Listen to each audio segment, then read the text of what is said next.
Economex. Entendiendo la influencia política, económica y macroeconómica del mundo en tu día a día.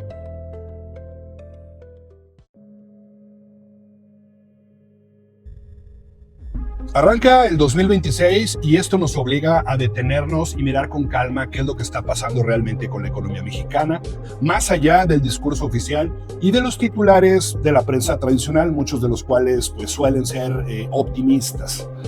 Porque cuando uno revisa los datos duros de empleo, inflación y crecimiento económico, lo que vemos pues, no es una economía que esté creciendo, no es una economía en expansión, y más bien lo que las cifras oficiales nos ilustran, pues es un país que está empezando el año con presiones muy evidentes y con una desconexión muy preocupante entre lo que dicen las cifras oficiales agregadas y lo que están viviendo millones de familias y de negocios. Pero antes de entrar en este tema, entrar de lleno en este análisis, quiero darles la bienvenida a este que es el episodio 84 de Economex Podcast. Si este contenido les aporta, los invito a que se suscriban al canal, que activen la campanita para que les lleguen las notificaciones cada que subimos algún video. Y de igual forma, los invito a que se suscriban a nuestro newsletter en economex.substack.com, donde publicamos análisis y editoriales más extensos que les van a llegar directamente a su correo electrónico. Y todo esto en materia económica y financiera nacional e internacional. Bueno, pues entremos en materia. Cada que publico algún post en mis redes sociales, de hecho me pueden encontrar en X como @AlejandroGomezTen, y esas publicaciones que hago ya sea en la forma de gráficas, hilos o videos, pues aquí aparecen dos tipos de comentarios muy claros. Por un lado, personas que cuentan historias durísimas sobre cómo las ventas de sus negocios se han desplomado en este arranque de año. Y esto que se da después de un diciembre que ya de por sí había sido flojo y que describe un entorno de consumo en México que está claramente más débil. Pero por otro lado, vemos reacciones automáticas de simpatizantes del régimen, simpatizantes de la 4T, que están empeñados simplemente en descalificar cualquier información que contradiga la narrativa oficial.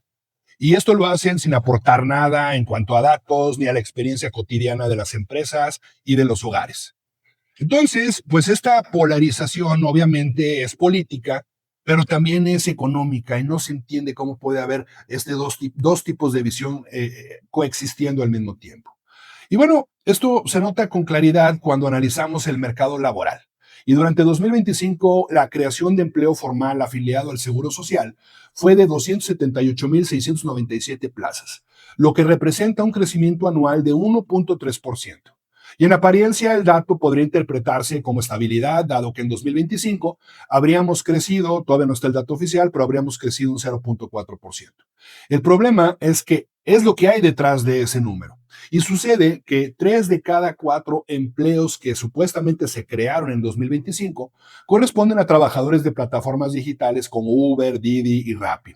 En términos porcentuales, 74.1% de las nuevas plazas provienen de este segmento. Y esto no es resultado de una expansión productiva, sino de una decisión gubernamental, una decisión administrativa de regularizar empleos que ya existían. Y hay que recordar que a partir de julio de 2025 se puso en marcha un programa piloto para incorporar a los repartidores y a los conductores de aplicaciones a la seguridad social. Y esto, bueno, pues está bien. Pero hay que decirlo, fue una formalización de trabajos que ya existían. Es decir, no se crearon empleos nuevos en el sentido tradicional. Y entonces, cuando excluimos este componente, la fotografía del empleo formal en México cambia de manera drástica.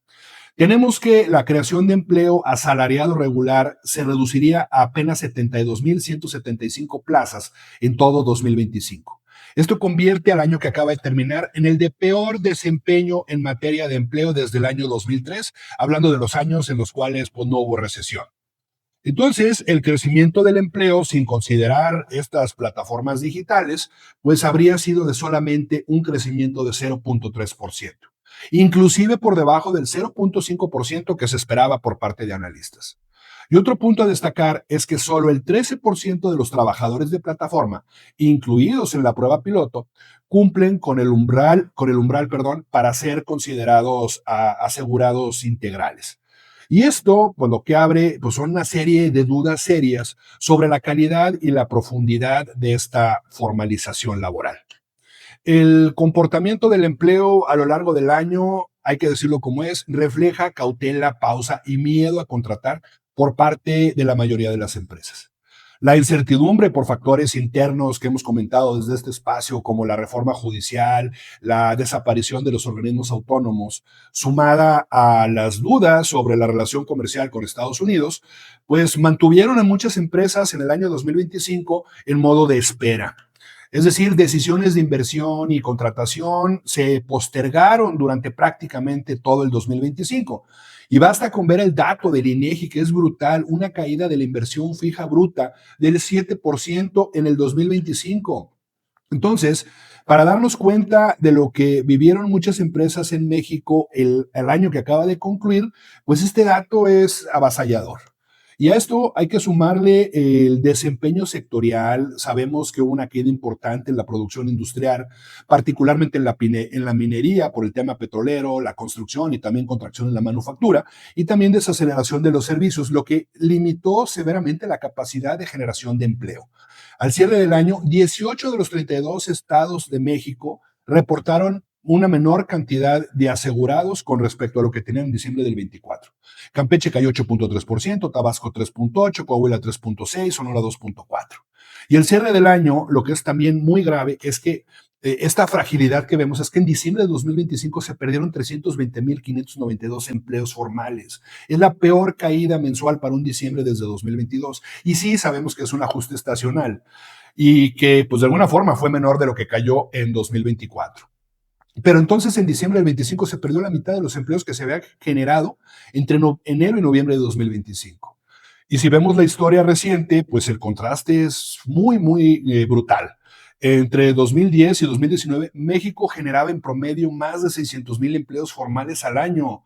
Y también hubo años en los cuales se crearon 800,000 empleos. Inclusive después de la pandemia en 2021, se crearon más de 800,000 empleos. Entonces, el desempeño de 2025 es, pues, en pocas palabras, mediocre y dependiente de un segmento que pues, son las plataformas digitales. Ahora, en cuanto al tema de salarios, pues también cabe señalar que el salario base de cotización promedio registrado en el IMSS cerró diciembre en 627.9 pesos. Esto diario. Y pues sí, es el salario más alto para un mes de diciembre desde que se tiene registro. Y el aumento nominal anual de diciembre del 24 a diciembre del 25 fue de 6.9%. Pero aquí aparece un foco rojo, porque el número de patrones inscritos, es decir, el número de empresas registradas en el IMSS, cayó en 6.839 entre diciembre del 24 y diciembre del 25, con una tasa anual negativa de 0.7%.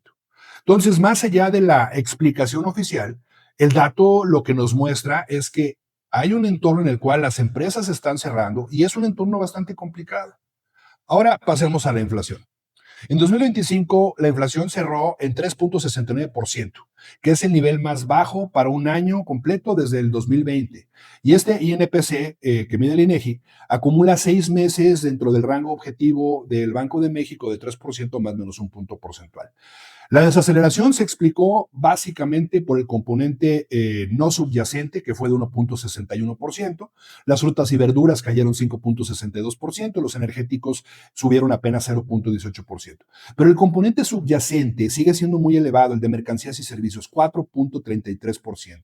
La inflación de alimentos y bebidas fue de 5.22%, los servicios 4.35% y las mercancías 3.51%.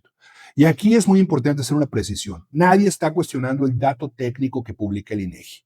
El problema es que los ponderadores que hacen o conforman el Índice Nacional de Precios al Consumidor realmente no están reflejando lo que sufre la familia mexicana promedio.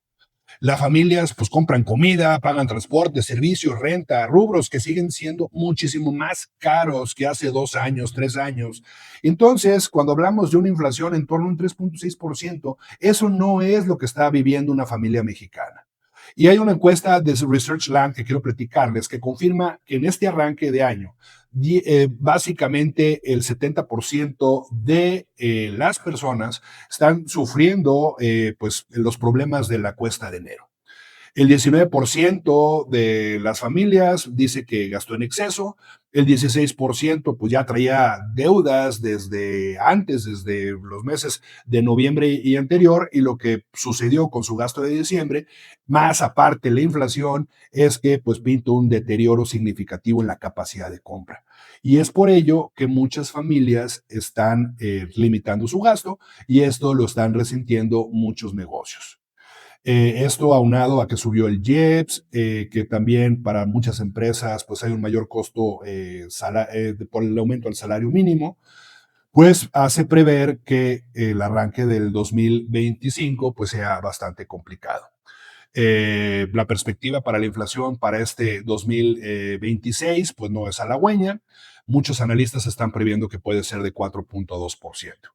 Y es que si bien era necesario aumentar el salario mínimo, pero ya llevamos básicamente 8 años con incrementos por arriba del doble dígito, lo que hace que haya incrementado 168% desde el año de 2018.